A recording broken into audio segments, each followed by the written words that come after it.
topic of this video that our group chose is masculinity, and our interview questions are loosely based on today's readings, which are Michael Kimmel's Masculinity as Homophobia and Hannah Rosen's The End of Men. Do you feel that you've ever been oppressed because you don't identify as a man? Yes, I definitely think I have. Most everything in life, especially in terms of school and work, is pretty much a boys' club. And so, I mean, you're always belittled if you're a woman, especially if you're like a feminine woman, because that's seen as a sign of weakness. And so I think I definitely have been oppressed because I identify as a woman. I'm seen as more fragile and less competent than my male counterparts. Yep. Do you feel that you've ever been oppressed because you identify as a male? No, I don't think me personally, no. I would say no. How do you feel toxic masculinity has affected you or someone you're close to?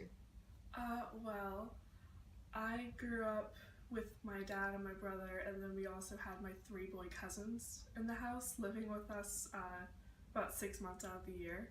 So it was only me and my mom, and I definitely feel like I've grown up accustomed to masculine influences in my life. And I definitely saw toxic masculinity take over their lives because they're all of different ages. One of my cousins was 5, and then the other was 13, and then the other one was 18. And so you kind of just saw them all at different stages, like coming to terms with what it meant to be a male. How do you feel toxic masculinity has affected you or someone you're close to? Like, growing up, you're always told, like, you need to, find a job and support a family, and that's gonna rely heavily on what you do. But I feel like it's not all the time. And, that's kind of just like a view that's put on to people. So. This is a good example of the oppression that women experience that men typically do not. Do you believe that there is a certain standard people are held to be considered a real man or woman? I think that in society, there's a lot of stigma about what a real woman should be. Like, a real woman has to be fulfilled to have kids, and men can't be sensitive, and they're not allowed to cry and feel things. But that's just the societal standard that we've come to today. Do you believe oppression towards women comes from a man's fear of not being powerful? I think a lot of it comes from that. Men are afraid of successful women. It's just an idea that's carried on throughout, from the 1920s. People didn't think that women could do anything, and they should always be the dominant one and the breadwinners and stuff. But yeah. At what age do you believe one can consciously define what masculinity is? So I think somewhere between age 10 and 12. So what grade would that be? So somewhere around 6th grade, right? Okay, so going into middle school? Going into middle school, you're more conscious of things that are masculine, and if you're not doing masculine things, as a boy it's bad, or if a girl you're doing them. At what age do you believe one can consciously define what is masculine? Or what masculine is, rather?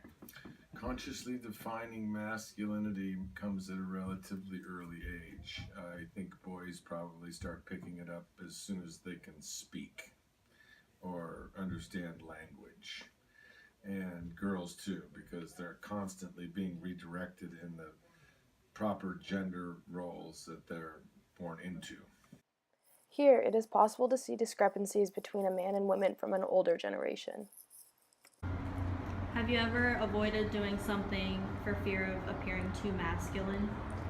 Definitely. I would say the most relevant one in my life right now is, for a while I was contemplating being a firefighter, but my dad told me that this was a macho man profession, so I could not do that. I decided to do it anyways, and it's been a little bit challenging being one of 2 females in the whole academy.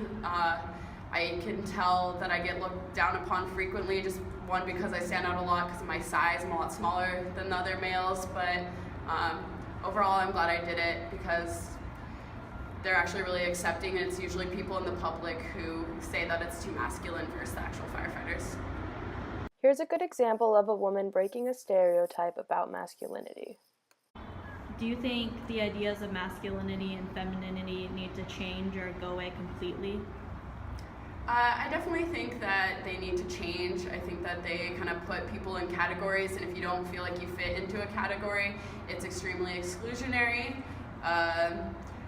For example, you know, men are taught they need to learn about cars, they need to learn those things, but it's also because we kind of condition people that way.